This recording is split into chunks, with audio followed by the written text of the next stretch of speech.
Hello guys, welcome back to my channel. My name is Sagar and इस video में हम बात करने वाले हैं कि टेबल्स होती क्या हैं माइस्क्ल में एंड टेबल्स को कैसे क्रिएट करते हैं। ओके, तो अगर आप ये एक्सेल देख पा रहे हो तो हमारे पास देखो यहाँ पे कुछ डेटा दिया हुआ है इस एक्सेल में, करेक्ट, जिसमें column ID and name present है एंड ये कुछ डेटा प्रेजेंट है, 1 सागर, 2 शिवम। ओके, तो अब आप अगर देखोगे तो ये जो पहली रो होती है उसको हम लोग कॉलम बोल रहे हैं, ठीक है। एंड जो बाकी की रोज होती हैं उसको हम लोग, जो बाकी का डेटा होता है उसको हम लोग बोलते हैं रोज। और वी कैन से, अगर हम लोग ऐसे ऐसे देखेंगे तो क्या होगा, ये हो गए कॉलम्स, ये हो गया, ये हो गए कॉलम्स एंड ये हो गए हमारे पास रोज। ओके, ये तो एक्सेल में है, हमको चाहिए टेबल फॉर्मेट में।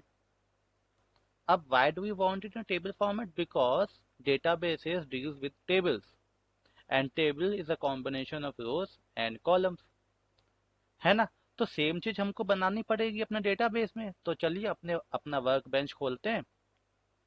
तो देखो मैंने यहाँ पे वर्क बेंच खोल के रखा और यहाँ पे हमारे पास डेटाबेस है प्रैक्टिस। इसके अंदर अभी कुछ भी टेबल प्रेजेंट नहीं है। Now we want to create a table.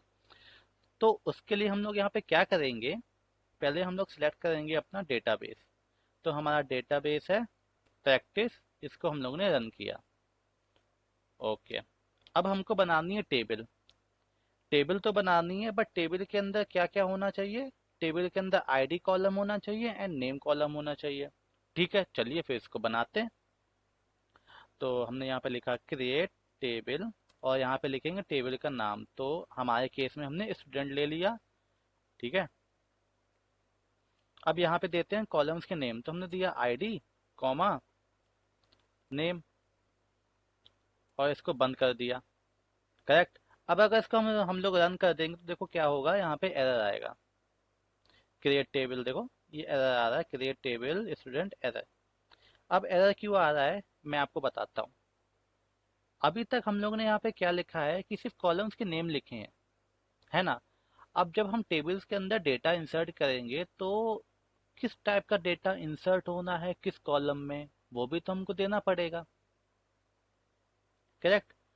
अगर आपने सी लैंग्वेज पढ़ी हो तो हम लोग वहाँ लिखते थे इंट ए, लिखते थे, हम लोग लिखते थे फ्लोट, ठीक है, हम लोग कैर लिखते थे। तो इसका मतलब क्या होता था कि इस वेरिएबल के अंदर, कैर सी के अंदर क्या होगा, एक कैरेक्टर जाएगा, है ना। फ्लोट के अंदर क्या होगा, कुछ फ्लोटिंग वैल्यूज जाएंगी, राइट।